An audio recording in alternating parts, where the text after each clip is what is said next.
Hello Aries, Sun, Moon, Rising, and Venus signs. Kamusta po kayo? Sana po ay nasa mabuti kayong kalagayan. Welcome back po sa Star Tarot. Kung bago kayo rito, welcome din po kayo. Thank you sa inyong support. I truly appreciate it and God bless you all. Tignan natin ang mga messages ninyo for today. Unahin natin ang mga trinkets. We have butterfly, ayan, so merong change and transformation dito na mangyayari, no? Sa iba't ibang parte ng buhay ninyo, maaaring sa mga major areas lang yan, maaari din naman na sa iba't ibang parte, no? Magkakaroon ng ng pagbabago, no? For others of you, maybe this is a change sa inyong spiritual level, maaaring ganun. Maaari din naman na may mga realizations kayo dito na may mga paniniwala kayo na kailangan baguhin na, no? May ano dito, parang may opportunity kayo dito para mag-evolve kayo ng ng sarili ninyo, no? Mag-rebuild kayo ng sarili ninyo. So what else? We have bicycle. Ayan, so this is hard work, no? Hard work ahead of you. So kailangan ninyo nang mag-extra effort sa ginagawa ninyo, mag-extra tiyaga, mag-extra effort sa mga endeavor ninyo, yung mga ganon, this could also represent physical activity, no? Exercise, ganon. Aries, maaaring ang iba din sa inyo walang masyadong oras na sa pag-exercise, pag-health regimen, kaya this is also a calling for some of you, no? Na it's about time na para bigyan nyo naman ng konting panahon, konting oras ang self-care, no? Mag-exercise, kumbaga. So we have letter J, ayan. So this could be your initials, Aries, or maaaring that is an initial or initials ng mga tao that you are going to be dealing with around this time. So what else? We have 10 of Gabriel. Ayan. So parang talagang merong magbabago dito, no? Because this is the energy of ending and beginning, no? May mga bagay dito na kakailanganin ninyo ng i-let go, no? It's because maybe napapansin ninyo or maybe na nararamdaman ninyo na it's already taking a toll on you. That's why it's about time na to let them go, to release something, no? Maaring maaring overload yan sa trabaho, no? For others of you, maaring overwhelming task na ang binibigay sa inyo sa trabaho. Maaari din naman na sa sobrang dami ng trabaho ninyo na kayo na nafo-force kayo na mag-work ng long hours, no? Yung gano'n. And maybe yung iba din sa inyo nag-work kayo ng overtime pero hindi rin nga kayo bayad, 'di ba? Sa overtime ninyo, maaring gano'n. Maaring it's your choice na mag-work long hours in order for you to finish your work, no? Maaring ganun ang ganap dito. So parang OTY lang ang ginagawa ng iba sa inyo dito, Aries, no? But maaring it's taking a toll on you now, kaya maybe you're going to realize now na it's about time na humingi na din kayo ng tulong. Sabihin nyo na yung totoong ganap, no? Sa sitwasyon ninyo sa trabaho, kaya maaring ganun din ang ganap dito na you're going to ask for help, you're going to to tell your boss siguro, no, kung ano na ang sitwasyon ninyo dito. So maaari din naman na emotional burden ito, Aries, no? Maaring emotional burden ito na masyado nang nakakaapekto sa inyo, nakakaapekto sa pag-iisip din ninyo, at the same time sa nararamdaman ninyo. Kaya maaaring magdesisyon na kayo dito na i-release na kung ano man yung nagpapabigat sa dibdib ninyo, and maybe, no, mas gugustuhin nyo na ngayon to move on with your life, 'di ba? Kasi maaaring bagahe pa yan sa inyong nakaraan, no? Maaaring ganun ang ganap. So we also have 3 of Michael. Ayan. So this is really parang magkasama sila, magka-related itong dalawang ito. The 3 of Michael, may bit-bit ka pa dito na sama ng loob, maaring may sitwasyon in the past, no, nakaraan ninyong relationship, maaring ganon na talagang nagpapahirap sa inyong kalooban, masama pa ang inyong loob, may mga frustration siguro dito nararamdaman, maaring meron pang emotional baggages, resentments, emotional wounds, maaaring ganon. And it's about time na to let them go. No? Aries, yan ang sinasabi ni Three of Michael, na it's about time na to release the past so that you can move on with your life. You can start fresh sa buhay ninyo. You can be genuinely happy na ngayon.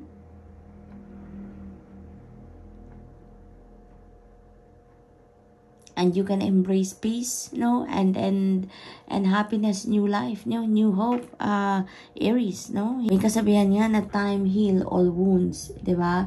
At kailangan niyo din na tulungan ang sarili niyo para mag-heal.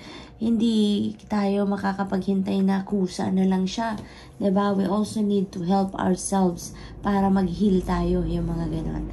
So it's about time na to heal from the past, to release your past, nang sa gayon makapag-move on na kayo. Kasi maaaring ang iba sa inyo, napipick up ko dito, maaaring sinisisi ninyo, no, ang inyong sarili for what happened. But you know what, Aries? May mga pagkakataon din na may mga bagay na kailangan talagang mangyari, no? Kaya nga minsan nagugulat na lang tayo na bakit nangyari ang mga nangyari. 'Di ba? May mga ganong sitwasyon kasi may mga pagkakataon na things has to happen. The things has to happen because it has to happen. Diba? May mga ganong ganap. Kaya, wag ninyong sisihin ang inyong sarili. Kasi, lalo-lalo na sa mga relationships, no? Hindi lang kayo. It's not a one-way street, diba? Pagdating sa relationship. It is always two-way street kasi dalawa kayo sa relationship. So, dalawa kayong nagtutulungan, dalawa kayong involved dyan sa relationship. Kaya, wag niyong sisihin ang sarili nyo lang, 'di ba? Yung ganon. So, we have divine guidance and Archangel Sandalphon.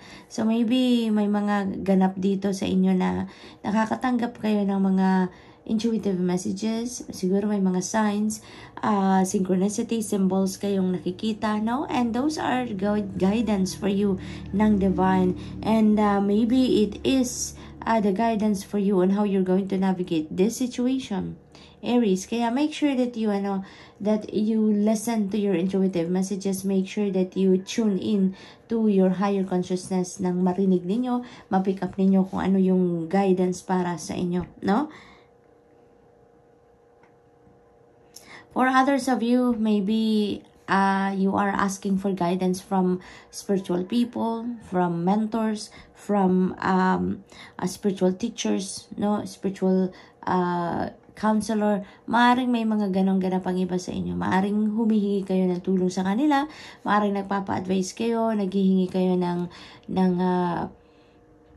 input from those kind of people, no, to help your situations sa ngayon. So, good luck, Aries, and that's all I have for you for today. I hope nakatulong ang mga mensaheng ito in some way. Thank you for watching. Love and light. Namaste. Hello, Leo, Sun, Moon, Rising, and Venus signs. Kamusta po kayo? Sana po nasa mabuti kayong kalagayan. Welcome back po sa Star Tarot. Kung bago kayo dito, welcome din kayo. Thank you sa inyong support. I truly appreciate it and God bless you all. Tingnan natin ang mga messages ninyo. Unahin natin ang mga trinkets. Pauna mensahe ninyo ay key. Ayan, so nasa inyong mga kamay ngayon ang pagbubukas ng mga opportunities and possibilities na that are revealing itself to you sa ngayon. Kasi maraming parating, no? Maraming parating na mga posibilidad dito sa inyong mga sitwasyon. We have letter A. This could be your initials or that could be the initials of the person, no? Na you're going to be dealing with around this time. We have dragonfly. Dragonfly is about transformation and change. And when there is pagbabago, 'di ba? Merong magsasara at merong magbubukas. Merong mga iiwanan kayong sitwasyon. And dahil you are embracing newness. So, may mga new beginnings na gagawin kayo dito sa ibang parte ng buhay ninyo. So, we have 8 of Michael. Ayan. Parang ano kayo dito, parang restricted kayo. Now, maybe a situation is restricting you, or maybe a person, a situation. Pero, alam mo, Leo, it's all up to you. No, it's all up to you. It's gonna be your decision kung iiwanan ninyo ang sitwasyon na to or not. No? Kasi parang ano to, negative thoughts ito, negative energies ito na nagpipigil sa inyo para mag-move on kayo sa buhay, para gawin ninyo mga bagay na gusto ninyong gawin, yung mga plano ninyo, yung mga ganon, no? Parang napipigilan kayo, it's because of your negative thoughts, no? So, maaaring ganon ang ganap. But, this is a reminder for you, no? Na it's your decision kung gusto ninyong maging malaya kayo, kung gusto ninyo na gawin ninyo talaga ang mga bagay na gusto ninyong gawin, magagawa ninyong palayain ang sarili ninyo out of this restrictive energy, no? So, i-dissolve nyo lang, no? I-dissolve nyo yung negative thoughts ninyo. Wag ninyong hayaan na mas matalo kayo, no? ng takot, ng self-doubt, 'di ba? Ng mga negative criticisms ng mga tao sa inyo. No, don't allow that to affect you in a negative way, no? Kasi you are not going to move forward sa buhay if hahayaan ninyo ang mga bagay na 'yon ang mag-control sa inyo, no? So, willpower, 'yun ang kailangan ninyo ngayon, Leo. Determination, no? At lakas ng loob, no? Kaya ninyo yan. Kung kaya nga ng ibang magtagumpay, kaya nyo din yan. Pare-parehas lang tayo, Leo. If meron ang ibang tao ng gift, talent, and skills na magagamit nila or nagamit nila sa pagtatagumpay nila, ganun din kayo, Leo. You also have a given talent, skills, and gifts. At gamitin nyo din yan para magtagumpay din kayo, no?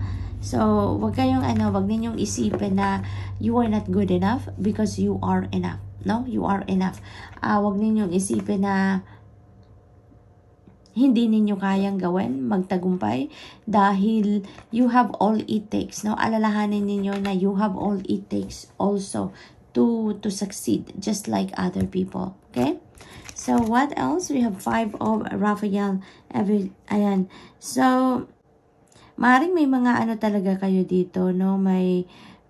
Ang napipick up ko talaga dito, negative thoughts talaga ang yung parang nag-hold back sa inyo in order for you to succeed, in order for you to take action towards manifesting whatever your heart desires are, no? Maraming opportunity ang meron kayo nandyan kumakatok sa inyo, but maybe maaaring may mga sitwasyon na nakakaapekto ng inyong disposition ngayon or pagde-decision to move forward, no? But in cases like that, Leo, kung mayroon mang sitwasyon dito na kumbaga parang nanggagaling siguro kayo sa failure, nanggagaling siguro kayo sa mga bagay na may ginawa kayo din siguro na hindi nag-prosper in the past, but alalahanin nyo lang, Leo, na may kanya-kanyang panahon, no? May kanya-kanyang panahon ang bawat bagay. There is always a perfect timing or divine timing for everything, 'di ba? Kaya maaaring kung ano man yung nag-fail or kung ano man yung hindi nag-prosper na ginawa ninyo in the past, huwag ninyong isipin na susunod ninyong gagawin, ganun din ang mangyayari, because there is always a reason for everything, no? There's always a reason for everything. And kung ano man yung hindi nag-prosper na mga bagay or na mga ginawa ninyo, it's maybe because it's not divine timing yet for that. It could be that it's not for your highest good. It could be that it's not really meant for you at the time, 'di ba? And malay ninyo, subukan ninyong muli ngayon, no? Gawin ninyong muli, malay ninyo, it is already the time for you, no? Na magpo-prosper na kung ano man 'yun ginawa ninyo before, 'di ba? Kasi may divine timing. Everything is divine timing, and divine timing is never late, it's never early, it comes at the perfect time, no? Na it should unfold. So, Leo, it's extremely important for us, no, for every one of us, na lagi tayong makikinig sa divine guidance. Lagi natin papakinggan ang ating intuition, because that is always that's going to lead us, no, sa kung ano ang dapat nating gawin, sa kung ano na yung laging may push yan, may bulong yan sa atin, na intuition natin, Leo, no, na kung eto na ba yung tamang panahon, 'di ba? para dito sa bagay na ito, no? Is this right for me? Is this the best for me? No? Always tune in with your intuition. It will always lead you. It will always push you towards the right path, no? So, what else? And also sa mga sitwasyon na hindi masyadong maganda, mga nangyayari, no? Always look for the positive aspect of that situation, no? Always look for the silver lining kasi meron at merong magandang parte, no? Sa lahat ng ginagawa natin, sa lahat ng sitwasyon, kahit even in the darkest circumstances, there is always a silver lining to it. So, doon na lang tayo lagi tumingin para makapag-isip tayo ng mas mabuti, mas maganda, diba? So, we have the moon energy. Ayan. Speaking of divine guidance, it feels like you are also being sent guidance through your dreams, no? So, pay attention to your intuition and at the same time, pay attention to your dreams, okay? Alalahanin, no, na pagising ninyo kung mayroon pa kayong naaalala, no, na mga elements sa inyong panaginip, tignan po ninyo yan, tignan po ninyo yan, i-google ninyo ang ibig sabihin because that is also a guidance for you, no? So, Leo, that's all I have for you for today. I hope nakatulong ang mga mensaheng ito in some way. Thank you for watching. Love and light. Namaste. Hello Sagittarius, Sun, Moon, Rising, o Venus signs. Kamusta po kayo? Sana po nasa mabuti kayong kalagayan. Welcome back po sa Star Tarot. Kung bago kayo dito, welcome din kayo. Thank you sa inyong support. I truly appreciate it and God bless you all. Tingnan natin ang mga messages ninyo for today. Unang mensahe ninyo sa trinkets muna tayo. We have letter C. This could be your initial Sag or maybe that is the initials of the person that you are going to be dealing with around this time. We have baby girl. Ayan, this is new beginning energy, no? So, ibig sabihin dito na meron kayong sisimulang bago or may mga bagong sitwasyon na mag-unfold sa buhay ninyo. May mga bagong endeavor, bagong trabaho, yung mga ganun ba, no? Along those lines, siguro ang maaring mag-unfold sa buhay ninyo dito. This could also be new belief system. Maaring ganun, mga bagong perspective, new ideas, no? Na maaring pumasok sa inyo. This could also be that ang iba sa inyo is going to welcome a new baby, no? Sagittarius. Maybe you are welcoming a new baby. Maaring ikaw yung mga anak, maari din naman na yung person ninyo, or maybe, you know, maaring kapamilya ninyo, no? Ang merong mag-welcome ng baby. So, we have Cupid. And so, this is, passion, desires, mga ganon. Maybe that is related to, to relationships, no? Lalo-lalo na kung nandun na kayo sa, established relationship, maaring ganon. You're going to be more passionate, siguro, with your person, maaring ganon.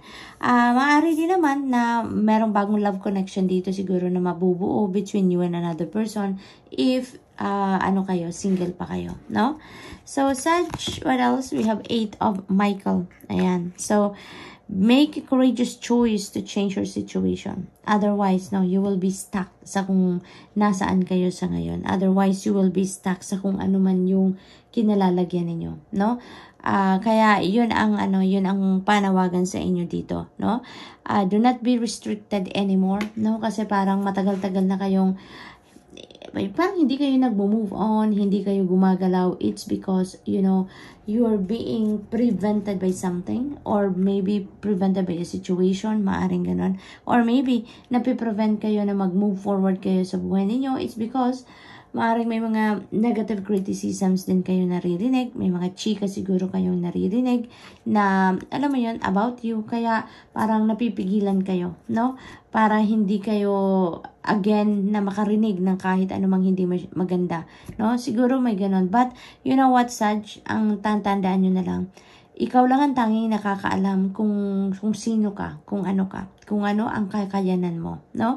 Kaya, don't allow other people, no, na pigilan ka para gawin mo kung ano man ang mga gusto mong gawin, kung ano yung mga plano mo, kung ano yung mga pangarap mo, no? Huwag mong hayaan na mapigilan ka ng ibang tao just because may mga negative criticisms sila because they don't know exactly, 'di ba? Kung ano ang inyong sitwasyon. Ikaw lang ang tanging nakakaalam niyan. Kaya ikaw lang ang tanging nakakaalam din kung ano yung mga talents, skills, and gifts mo. Kung ano yung mga capabilities mo.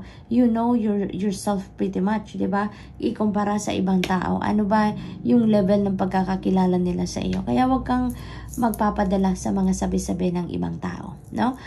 Be confident, be assertive, and prove them wrong, no? Prove them wrong.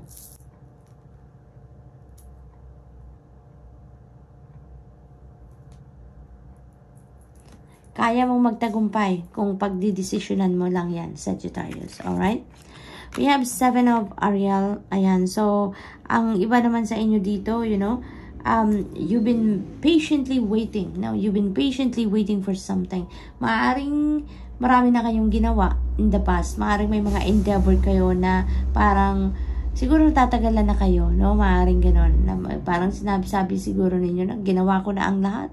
Parang na-exhaust ko na ang lahat ng meron ako.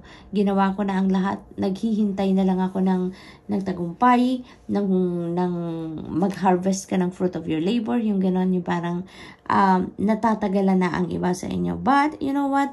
Maybe nga, no? Nagawa mo na ang lahat. Pero, now is the time also for you, no, to continue to cultivate, continue to persevere, continue to nurture kung ano man yung mga nagawa na ninyo in the past. Because, you know, tatandaan lang din natin na if it is the right time na for the things to unfold sa buhay ninyo, lalo-lalo na yung mga fruit of your labor na to. If it is, perfect timing na, kung hinug na talaga, kumbaga, ang tinanim ninyo, talagang anytime soon, magha-harvest na kayo, 'di ba? But while it is not happening, let's just continue to nurture that and cultivate that. No? Maaari din naman na kung nabuboard ng iba sa inyo sa kakahintay, maaaring ang iba siguro na nayayamot na, no? Kasi matagal na kayong naghihintay. But you know what, Sag? Always remember that everything happens for a reason. Everything unfolds according to the divine order and timing. Kaya kahit anong board natin, kahit anong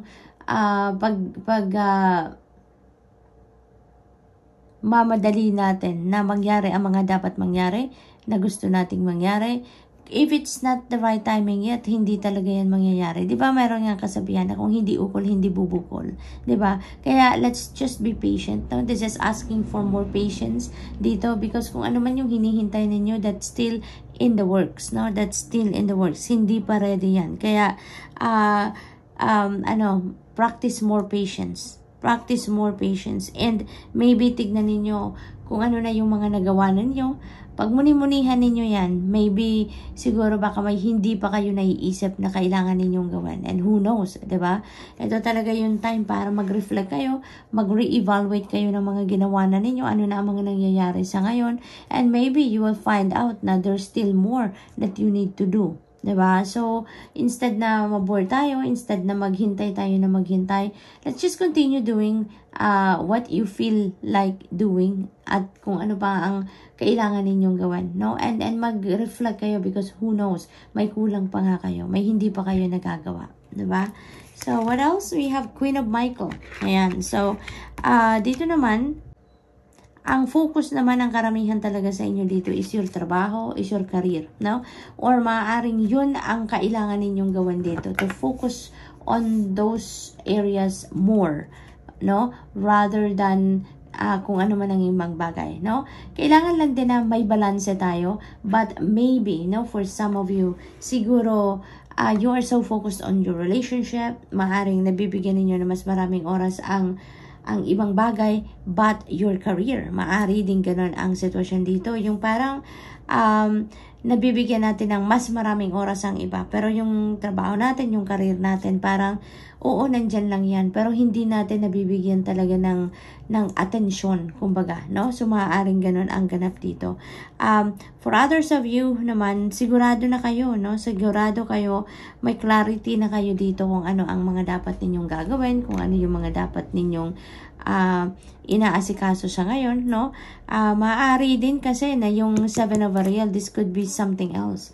Maaring this could be in a relationship, no? Na siguro, maaring masyado kayong focused sa person ninyo, masyado kayong focused sa relationship ninyo kasi maaari din na may pinagdaanan kayong rough patch dyan, kaya dyan ang binigyan ninyo ng maraming oras, maaring ganun din ang ganap, and maybe yung career ninyo or yung trabaho ninyo medyo na isang tabi at hindi ninyo na pagfo-focusan masyado. So, maaring ganun din ang ganap dito. But, so, napipick up ko dito, balance, no? Maybe you need to bring the balance back in your life. Nang sa gayon, lahat maging maayos. Nang sa gayon, lahat ninyo mapag-isipan, no? Lahat ninyo mabibigyan ng oras. So, good luck to that, Sag. And that's all I have for you for today. I hope nakatulong ang mga mensaheng ito in some way. Thank you for watching. Love and light. Namaste.